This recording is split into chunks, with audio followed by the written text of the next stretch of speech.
Monde, donc défi 5 minutes et moins, toujours sur le sujet du journal de réussite. Euh, et on fait la troisième partie du bilan de fin de semaine. Le but de faire les bilans, je l'ai mentionné avant, c'est que si on ne se réajuste pas, on n'avance pas ou on tourne en rond. Donc, c'est une des étapes les plus importantes dans n'importe quoi, c'est de analyser, justement, faire un bilan, regarder où on en est. Et là, on voit la troisième partie, c'est-à-dire les trois dernières questions qu'on se pose. Et le bilan complet, c'est-à-dire toutes les questions que je me suis posées à la fin de la semaine, me permettent justement de bien lancer la prochaine semaine. Et c'est ça. Dans la vie, c'est t'agis, OK? Tu réévalues, t'ajustes, tu corriges le tir et là, tu continues à agir. Mais aligné. OK?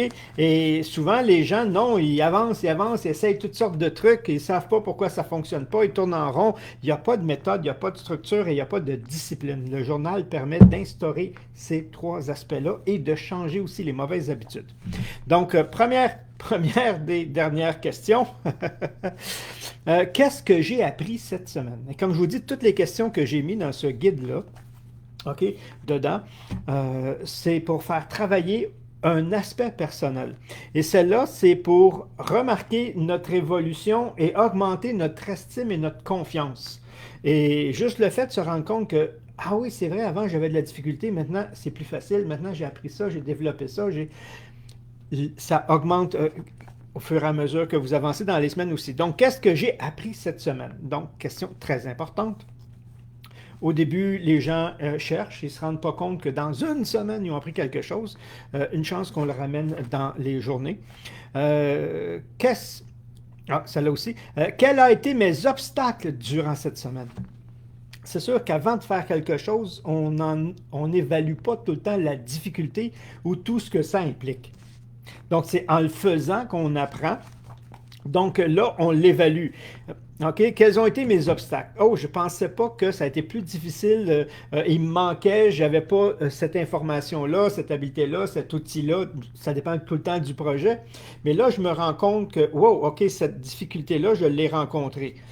OK, identifie-le le plus vite possible. OK? Et consciemment. Puis là, on est dans une semaine. Donc, cette semaine, j'ai fait ça lundi, mercredi, puis en fin de compte, ça n'a pas été comme je voulais. OK, ça a été une difficulté. As-tu un obstacle? Y a-tu quelque chose qui t'a empêché? Y a-tu quelque chose qui... Et ça, tu vas le mettre dedans. Outil très, très important pour justement réajuster. Pourquoi? Parce que c'est justement, après, on amène la solution. Et le meilleur moyen de trouver une solution à un problème, c'est de ne pas être dans le problème. On dit tout le temps, il ne faut pas que tu trouves la solution au même niveau que le problème. Donc, quand tu es dans le problème, émotionnellement, tu es pris au même niveau. Donc, il faut faire un détachement, prendre un recul, respirer, laisser le temps se passer. Donc, quand on est dans le bilan, on est plus apte à dire, ah oui, ça a été une difficulté cette semaine.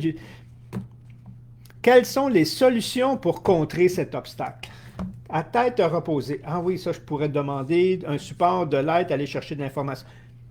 Hein? Ça va comme ça. Et là, tu mets toutes tes possibilités dedans. Donc, tu es en train de solutionner la difficulté à tête reposée avec cette distance-là en toi. Et quand tu fais le tour des questions qu'on a posées, ça a été les trois derniers, parce que là, je l'ai fait en trois blocs, on a exactement ce qu'on a besoin de faire, de savoir, de corriger pour commencer la nouvelle semaine avec des objectifs beaucoup plus précis, beaucoup plus alignés, beaucoup mieux évalués.